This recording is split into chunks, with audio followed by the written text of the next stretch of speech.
Bismillahirrahmanirrahim. Assalamualaikum warahmatullahi wabarakatuh. Alhamdulillahirrahmanirrahim. Assalatu wassalamu ala asrofil mursalin Muhammadin wa tanabiyyin wa ala alihi wa sahbihi ajma'in, amma ba'du. Pertama-tama marilah kita panjatkan puji rasa syukur kita kehadirat Allah Subhanahu wa taala yang mana pada kesempatan hari ini kami masih bisa diberi kesehatan, kekuatan sehingga masih bisa melaksanakan UAS. Kedua kalinya, salawat serta salam semoga tetap tercurahkan kepada junjungan kita Nabi besar Muhammad SAW, yang bagaimana seperti kita ketahui bahwa beliaulah yang membawa kita dari alam kegelapan, kemunafikan, kejahilian menuju alam yang terang benderang, yakni Nurul Islam. Baiklah, saya di sini langsung membacakan materi analisis laporan keuangan. Yang pertama, apa yang Anda ketahui tentang transparansi dan kualitas data bank syariah? Seperti yang diketahui, kata transparansi dalam bahasa Indonesia berarti sifat tembus cahaya, nyata, dan jelas. Menurut yang saya ketahui, transparansi pada lembaga keuangan syariah yaitu bank syariah harus terbuka kepada nasabah yang ditandai dengan ketersediaannya informasi tepat waktu, relevan, dan akurat bagi nasabah. Staf bank harus memberikan informasi berupa penyampaian mengenai informasi apa saja yang harus diketahui oleh nasabah mengenai suatu produk.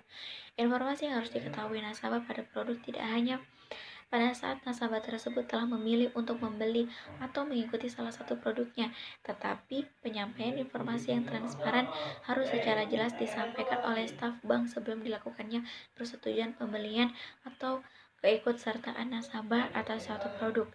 Hak atas informasi yang jelas dan benar dimaksudkan agar nasabah dapat memperoleh gambaran yang benar tentang suatu produk, karena dengan informasi tersebut nasabah dapat memilih produk yang diinginkan atau sesuai dengan kebutuhannya serta terhindar dari kerugian akibat kesalahan dalam penggunaan produk. Dengan demikian, nasabah perbankan syariah sangat membutuhkan transparansi informasi yang terkait dengan produk bank syariah. Ia dapat menentukan wahana investasinya pada bank syariah yang memiliki produk dan kinerja yang terbaik.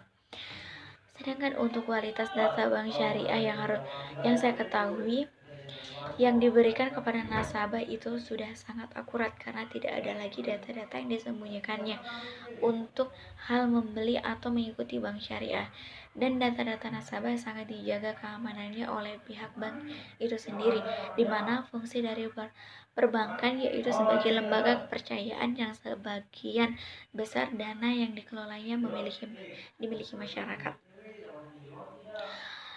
Software komputer perbankan harus bisa mencegah pengaksesan data keuangan nasabah atau penyalahgunaan data keuangan oleh pemakaian yang tidak bertanggung jawab. Yang kedua, menurut Anda, bagaimana tata cara penilaian tingkat kesehatan bank umum syariah dan unit usaha syariah secara individual maupun secara konsolidasi? Menurut saya, tata cara penilaian tingkat kesehatan bank umum syariah dan unit usaha secara individual maupun secara konsolidasi yaitu dengan cara melihat dari beberapa faktor, yaitu pertama, risiko profil, di mana merupakan penilaian terhadap inhard dan kualitas penerapan manajemen risiko dalam aktivitas operasional bank. Kedua, penilaian good corporate governance atau yang disingkat sebagai GCG bagi bank umum syariah merupakan penilaian terhadap kualitas manajemen atas pelaksanaan 5 prinsip good corporate governance, yaitu transparansi, akuntabilitas, pertanggungjawaban, profesional, dan kewajaran. Yang ketiga, penilaian rentabilitas merupakan penilaian terhadap kondisi dan kemampuan bank dan UAS untuk menghasilkan keuntungan dalam rangka mendukung kegiatan operasional dan permodalan. Keempat, rasio permodalan berfungsi untuk mengukur kemampuan bank dalam menyerap kerugian-kerugian yang tidak dapat dihindari lagi, serta dapat pula digunakan untuk mengukur besar kecilnya kekayaan bank atau kekayaan yang dimiliki oleh para pemegang saham. Perhitungan aspek permodalan bank dimaksud untuk mengetahui seberapa besar kemampuan bank tersebut untuk menanggung risiko kerugian yang mungkin timbul dari pembiayaan yang diberikan bank kepada pihak lain. Penilaian tingkat kesehatan bank, khususnya bank umum syariah dan unit usaha syariah, sangat penting untuk mempertahankan kepercayaan nasabah. Yang ketiga, jelaskan hubungan analisis risiko dengan pengawasan bank syariah.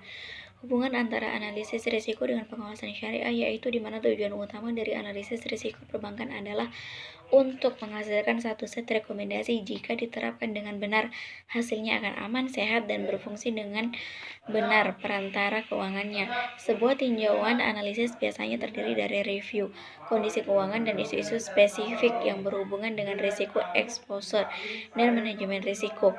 Alat analisis termasuk tabel rasio ini menghubungkan ke struktur neraca, profitabilitas, kecukupan modal, risiko kredit dan pasar, likuiditas, dan risiko mata uang.